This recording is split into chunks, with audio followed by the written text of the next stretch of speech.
Halo, Assalamualaikum semuanya. Hari ini kita akan belajar tentang ekonomi publik, yaitu public goods dan private goods. Nah, sebelum itu teman-teman harus ketahui dulu istilah-istilah di dalam private and public goods.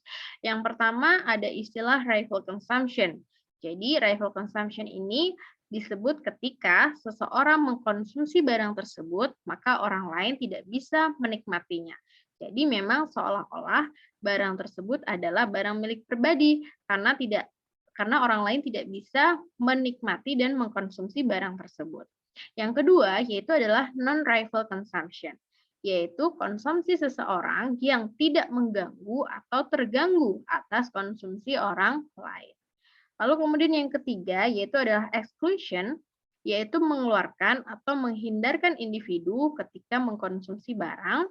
Lalu yang keempat yaitu adalah non-exclusion, tidak ada yang dapat menghalangi siapapun untuk memperoleh manfaat dari barang tersebut. Atau dengan kata lain, setiap orang memiliki akses ke dalam barang tersebut. Jadi non-exclusion ini memang semua orang punya akses dan bisa menikmati barang yang sama. Jadi, jika suatu barang memenuhi sifat rivalry and exclusion, maka barang tersebut termasuk barang private ya. Jadi kita perlu ingat tadi sifat rivalry itu apa? Rivalry itu adalah jika seseorang mengkonsumsi barang tersebut, maka orang lain tidak bisa menikmatinya. Lalu exclusion adalah menghindari individu mengkonsumsi barang. Jadi memang secara sifat, kedua sifat ini jika digabungkan sudah pasti barang tersebut masuk ke dalam barang private. Lalu ke yang kedua, yaitu adalah jika suatu barang bersifat non-rivalry dan non-exclusion, maka barang tersebut disebut dengan barang publik murni atau pure public goods. Jadi artinya bahwa jika mengandung kedua sifat yaitu adalah non-rivalry dan non-exclusion. Non-exclusion tadi apa? Semua orang bisa akses ya. Lalu kemudian non-rivalry tidak mengganggu atas konsumsi orang lain. Jika barang tersebut punya kedua sifat ini, maka sudah dipastikan barang tersebut disebut dengan barang publik murni atau pure public goods. Lalu kemudian bagaimana jika hanya salah satu sifat yang terpenuhi? Nah, jika hanya salah satu sifat yang terpenuhi, maka disebut sebagai impure public goods atau congestible public goods. Nah, ini disebut sebagai barang publik tidak murni. Nah, dari kedua sifat barang publik yang ada, sifat non-exclusion merupakan sifat yang paling mudah berubah dan dilanggar. Ya, non-exclusion tidak ada yang bisa menghalangi siapapun untuk memperoleh manfaat dari barang tersebut.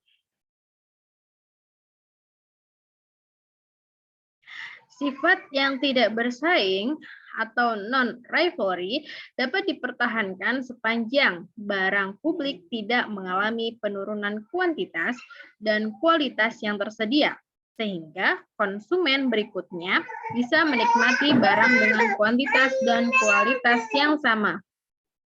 Nah, supaya lebih mudah difahami, kita di sini ada tipologi barang dalam ekonomika ya. Jadi di sini terdapat 4 kuadran. Yang pertama adalah kuadran 1, yaitu yang memiliki dua sifat berupa exclusion dan rivalry.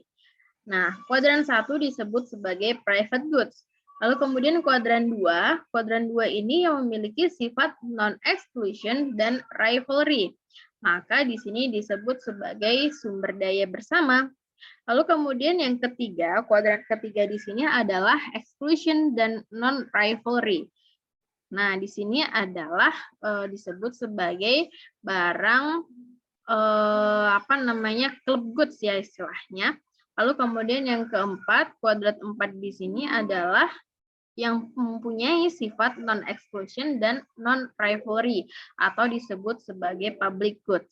Nah, contohnya apa? Contohnya yang private goods ini adalah ya barang-barang pribadi kita ya, semacam baju, sepatu, mobil, kemudian tas, pakaian, dan segala macam yang memang berbentuk sebagai private goods. Jadi memang hanya dikonsumsi untuk pribadi, bukan untuk orang lain, bukan untuk umum. Maka ini disebut sebagai private goods. Lalu kuadran 2 ini disebut sebagai sumber daya bersama, gitu ya. Jadi non exclusion tadi kan siapapun bisa menikmati, gitu ya. Sementara rivalry tadi apa? Rivalry tadi itu adalah seseorang yang mengkonsumsi barang tersebut, maka orang lain tidak bisa menikmatinya. Nah, contohnya apa? Contohnya adalah sumber daya bersama. Sumber daya bersama ini misalnya ikan yang ada di laut secara terbuka, gitu ya. Jadi siapapun bisa menikmatinya, gitu kan. Siapapun punya akses untuk menikmati barang tersebut. Tetapi kalau ikan di laut terbuka ini ketika si nelayan sudah yang mendapatkan ikan tersebut, maka orang lain tidak bisa mengkonsumsinya gitu ya. Hanya bisa dikonsumsi oleh si pemilik ikan yang tadi sudah menangkapnya, atau istilahnya si nelayan tadi ya yang sudah mengambil ikannya menggunakan jaringnya sehingga bisa dikonsumsi secara pribadi, bukan lagi secara umum seperti itu, bukan lagi untuk umum. Tetapi untuk aksesnya semua orang bisa mengakses ikan yang ada di laut. Lalu kemudian yang kuadran 3 di sini adalah club goods, yaitu TV berbayar, kemudian jalan tol. Ya, jadi bisa dinikmati oleh siapapun asalkan bisa membayarnya gitu ya. Jadi seperti jalan tol ini siapapun bisa lewat yang memang ingin melalui jalan tol gitu ya. Dan tentu ada eh, apa ada biayanya ketika melewati jalan tol. Lalu kemudian TV berbayar, siapapun boleh nonton gitu ya, siapapun boleh nonton, tapi memang ada fee-nya, harus berbayar seperti itu. Nah, ini yang dikatakan sebagai club goods. Dan hanya saja mungkin hanya orang-orang pilihan yang bisa menikmati barang ini karena mungkin jalan tol karena berbayar yang tidak mampu secara finansial sehingga mereka memilih untuk tidak lewat jalan tol karena tidak mau membayar. Nah, jadi memang ada orang-orang tertentu yang bisa menikmati barang publik ini. Lalu kemudian yang keempat yaitu adalah public goods. Jadi memang dia dikatakan sebagai pure public goods ya. Jadi memang dia adalah barang publik secara murni. Misalnya apa? Yaitu adalah pertahanan sosial. Jadi pertahanan sosial ini memang bisa untuk siapapun. Lalu kemudian apalagi? Taman-taman kota ini juga merupakan sebagai public goods gitu ya. Jadi siapapun bisa akses dan menikmatinya tanpa mengganggu orang lain. Gitu ya. Oke. Nah, sifat suatu barang dapat berubah akibat perubahan intensitas pemanfaatannya. Jadi sifat suatu barang ini bisa berubah akibat perubahan dari intensitas pemanfaatannya. Misalkan apa? Jalan raya. Jadi jalan raya kalau sering digunakan juga tentu akan menurunkan kualitas dari jalan raya tersebut gitu ya. Misalkan mulai ada yang bolong-bolong. Nah, maka tentu ada perbaikan jalan. Lalu kemudian gerakan di sepanjang grafik di samping dilihat dari beberapa mudah pengecualian atau persen yang dapat dilakukan. Jadi ini adalah tipologi dari barang-barang yang ada dalam public goods dan private goods. Jadi sesuai dengan 4 kuadran ini. Ada kuadran 1, kuadran 2, kuadran 3, dan kuadran 4. Nah, tadi kita sudah bahas ya bahwa apa-apa saja yang dikatakan sebagai pure public goods, artinya adalah memang dia sebagai barang publik yang murni, gitu ya. Lalu kemudian ada juga tadi barang private, lalu kemudian ada barang publik tidak murni, ya. Nah, sekarang kita bahas. Jadi macam-macam dari barang publik ya. Yang pertama yaitu adalah barang publik tidak murni. Jadi non-rivalry tapi exclusion atau non-exclusion tapi rivalry. Jadi memang tidak pure sebagai barang publik. Hanya salah satu yang terdapat sifat publiknya. Nah, Jadi misalkan apa? Ada banyak barang yang bersifat tidak bersaing, tetapi pengecualian dapat dilakukan dengan mudah, sehingga pemakaian atau konsumsi barang publik dapat mengubah sifat barang yang bersangkutan. Misalnya apa? Misalkan jalan raya yang macet ya. Jadi jalan raya ini kan sebagai barang publik, semua orang punya akses, semua orang punya menikmati jalan raya, semua orang boleh lewat ke jalan raya. Karena jalan raya ini adalah memang barang publik gitu ya. Tapi beda halnya ketika jalan rayanya macet ya. Sering kan sekarang kita temui jalan raya itu pada macet di mana-mana. Apalagi kalau jam-jam berangkat kerja atau pulang kerja. Nah, ini biasanya macet. Maka jalan raya yang macet ini tidak lagi sebagai barang publik murni, tetapi barang publik tidak murni. Karena apa? Karena tidak semua orang pada akhirnya bisa menikmati jalan tersebut. Tidak semua orang pada akhirnya bisa lewat jalan tersebut gitu kan, karena jalannya sedang macet. Sehingga orang-orang yang tidak mau terjebak dalam macet, mereka memilih jalan pintas yang lain seperti itu. Nah, ini dikatakan sebagai barang publik tidak murni. Jadi tergantung dari bagaimana kondisinya. Tetapi jalan raya yang aman, yang tidak macet, yang semua orang bisa lewat lancar, maka dikatakan sebagai barang publik. Oke. Lalu kemudian yang kedua yaitu adalah barang publik sumber daya bersama. Jadi yang ini barang sumber daya bersama ini yang ketika dia mempunyai sifat non-exclusion tetapi dia juga rivalry gitu ya. Semua punya akses tetapi tidak semua bisa menikmatinya juga.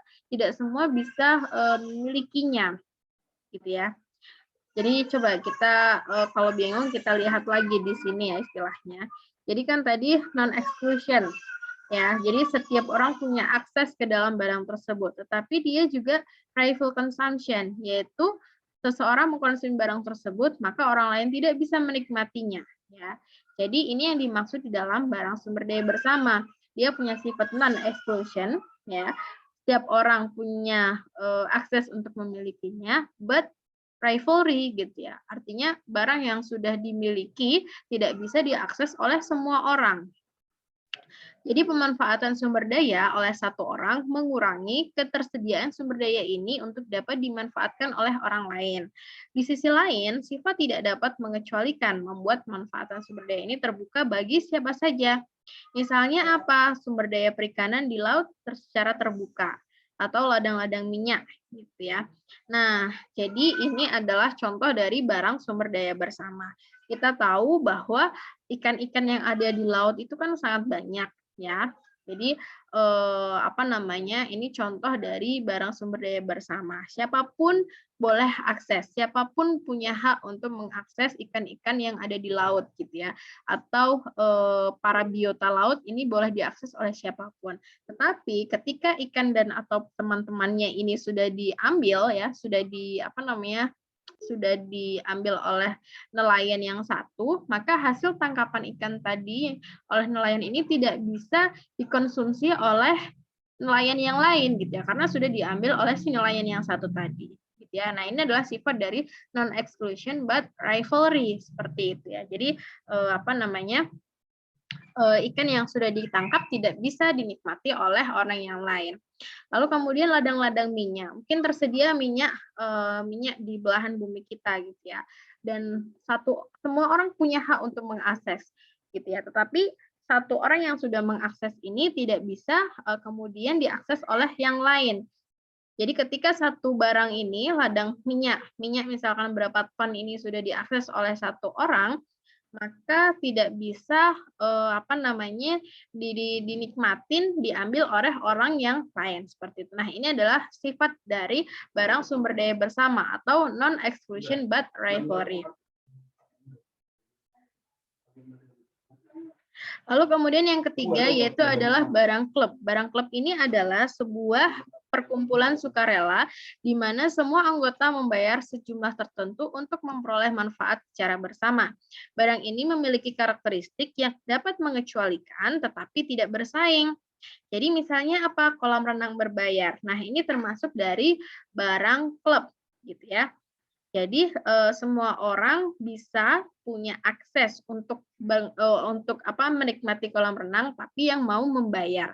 Jadi ini yang dikatakan sebagai barang klub. Contohnya apa? Kolam renang berbayar, TV berbayar, jalan tol gitu ya. Jadi memang sekumpulan orang yang memang sukarela atau memang rela untuk membayar untuk menikmati barang tersebut. Bisa dipahami ya? Nah, adapun sifat-sifat dari barang klub yang pertama yaitu adalah sukarela gitu ya. Jadi memang anggota klubnya atau anggota dari komunitas atau memang seseorang dia memang rela untuk membayar gitu ya untuk bisa menikmati barang tersebut, untuk bisa memanfaatkan barang tersebut. Sehingga efek dari barang klub ini adalah dia bisa bersih, manfaatnya tempatnya bersih karena memang ada alokasi dana yang memang digunakan untuk menjaga kebersihannya. Lalu kemudian pengerumunan, jadi membuat keanggotaan tidak terbatas gitu ya, sehingga seberapa pun besar keanggotaannya membuat biaya dan manfaatnya meningkat gitu. Jadi mungkin memang ada beberapa anggota klub, anggota komunitas yang memang untuk mengikuti suatu atau untuk menikmati tempat tersebut gitu ya. Jadi misalkan semacam tadi TV berbayar yang memang diagendakan untuk sebuah komunitas tertentu yang wajib harus membayar gitu ya. Sehingga para anggota tersebut bisa menikmati dari TV tersebut. Lalu kemudian masalah perilakunya adalah orang-orang yang bukan anggota klub terbagi menjadi anggota dan juga bukan anggota, seperti itu. Jadi ada yang bisa, menikmati atau mengakses barang tersebut, ada yang juga tidak bisa karena memang dia tidak membayar. Lalu kemudian yang keempat, mekanisme pengecualian. Jadi untuk memantau tingkat pemanfaatan oleh para anggota dan untuk mencegah pemanfaatan oleh bukan anggota. Jadi memang yang keempat ini memang, barang tersebut digunakan memang hanya bisa diakses oleh mereka yang mau membayar atau mereka yang dianggap sebagai anggota tadi, yang mau bayar tadi ya. Tapi yang tidak mau membayar, yang tidak membayar, maka bukan dianggap sebagai anggota. Sehingga bagaimana mekanisme pengecualian ini merupakan sifat dari barang klub gitu ya. Sehingga untuk bisa memantau bahwa barang ini benar-benar hanya bisa dikonsumsi dan dimanfaatkan oleh para anggota dan tidak untuk dimanfaatkan oleh selain anggota. Lalu kemudian yang kelima, dia punya sifat optimalisasi penyediaan. Jadi anggota bisa mengumpulkan uang melalui mekanisme pengecualian untuk mencapai Pareto optimum. Apa kemarin Pareto optimum? Masih ingat? Ayo dibuka lagi materi kemarin ya. Nah, barang publik dan kegagalan pasar. Jadi, keberadaan barang publik tidak murni dapat menyebabkan underutilization. Hal ini menyebabkan jumlah yang dikonsumsi lebih kecil dari jumlah yang disediakan. Artinya, terjadi inefisiensi dalam ekonomi. Sebaliknya, jika barang tersebut tidak dikecualikan, maka insentif bagi produsen untuk menawarkan barang tersebut akan hilang. Misalnya apa? Siaran televisi yang berbayar. Hanya pelanggan yang dapat menikmati program yang disiarkan, padahal kuantitas program yang tersedia sebetulnya dapat dinikmati oleh semua orang gitu ya. Jadi misalkan apa siaran televisi yang berbayar tadi ya, ini juga merupakan salah satu contoh dari barang publik tidak murni gitu ya. Dan ini menyebabkan jumlah yang dikonsumsi lebih sedikit dari jumlah yang disediakan. Artinya terjadi inefisiensi dalam ekonomi. Kita tahu kalau biasanya kita langganan televisi, itu ada banyak sekali siaran-siaran televisi yang disediakan gitu ya. Tetapi hanya sedikit yang bisa kita nikmati karena memang karena sehari-hari kan kita tidak full nonton TV ya.